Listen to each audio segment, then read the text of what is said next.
50,000 बच्चे इम्तिहान लिखते हैं। बताओ आपको क्या मिला? आज हम आ रहे थे तो जहां पर हम होटल में ठहरे, मीडिया के लोगों ने हमसे पूछा कुछ बोल दीजिए।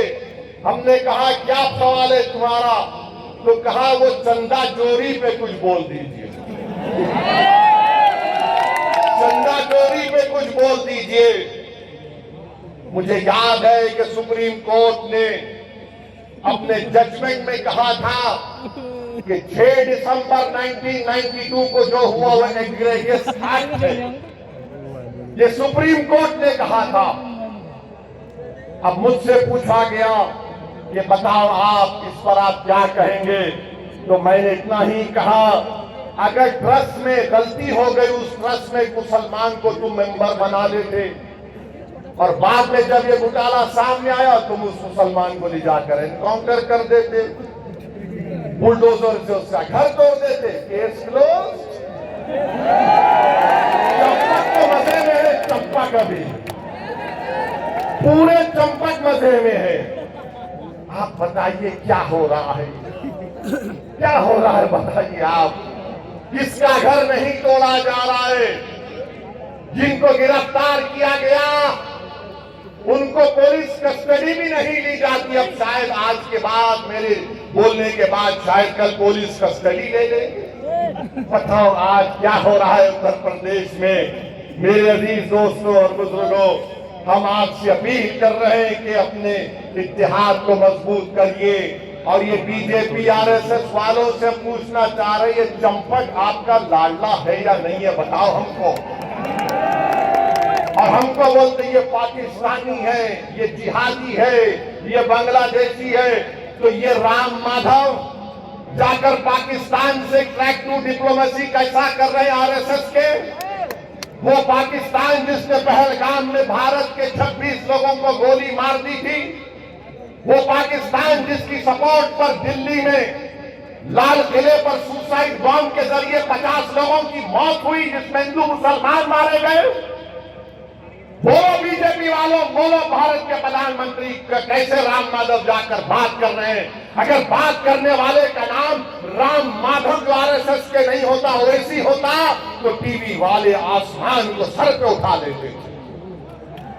कैसा तुम पाकिस्तान से बात करें? अरे हमको पाकिस्तान से क्या लेना देना? हमारे बुजुर्गों ने उस वक्त पाकिस्तान का रुख नहीं किया। हमने भारत को अपना सरजमीन माना और मानते रहेंगे इंशाअल्लाह ताला। तुम जुल्म करते जाओ, मगर याद रखो हम इस जमीन को नहीं छोड़ने वाले हैं। इसी जमीन में पैदा हुए, इसी जमीन में इज्जत के साथ जिंदगी गुजारेंगे। इसी जमीन पर सीना तान कर अपनी हक की लड़ाई लड़ेंगे। इसी जमीन पर खड़े होकर अपना नेता बनाएंगे। इसी जमीन पर खड़े होकर जो हमारी सरजमीन है, हम अपने पूरे हुकूक को मनवा कर रहेंगे। जो लोग हमको गाली देते हैं, मैं तुमको आज आईना दिखा रहा हूं, बताओ तुम उस पर क्या कहोगे? मेरे अजीज दोस्तों और बुजुर्गों, हम आपसे अपील कर रहे हैं कि मुत्तहदा तौर पर अपने वोट का इस्तेमाल आपको करना है। बीजेपी को रोकना है, आओ हाथ मिलाओ, हम तैयार।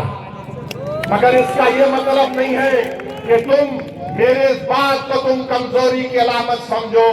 ये कमजोरी की अलामत नहीं है। अगर तुम हमारी बात को नहीं मानोगे तो तुम्हारा इख्तियार है। मगर याद रखो, मजलिस इत्तेहादुल मुस्लिमीन के हाथ बड़े दराज हैं। ये हाथ जो आज तुम्हारी तरफ दोस्ती के लिए बढ़ रहे हैं, कल तुम्हारे गिरबान के तार खेलेंगे तो तुम रोना नहीं, तुम रोना नहीं। और याद रखो इंशाअल्लाह ताला उत्तर प्रदेश के आने वाले विधानसभा में आप और हम मिलकर इंशाअल्लाह ताला पूरा गेम बदल देंगे, पूरा गेम बदलेंगे।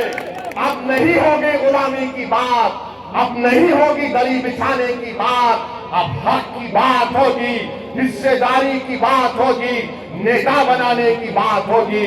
तो मेरे अजीज दोस्तों और बुजुर्गों, यही बात हम आपके सामने इखलास के साथ आपके सामने रखने आए थे। और हम उम्मीद करते हैं कि इंशाअल्लाह ताला आने वाले विधानसभा में हम सब मिलकर पतंग को अपना निशान बनाकर अपने इतिहाद को मजबूत करेंगे। आपका बहुत बहुत शुक्रिया, आप आए यहाँ पर।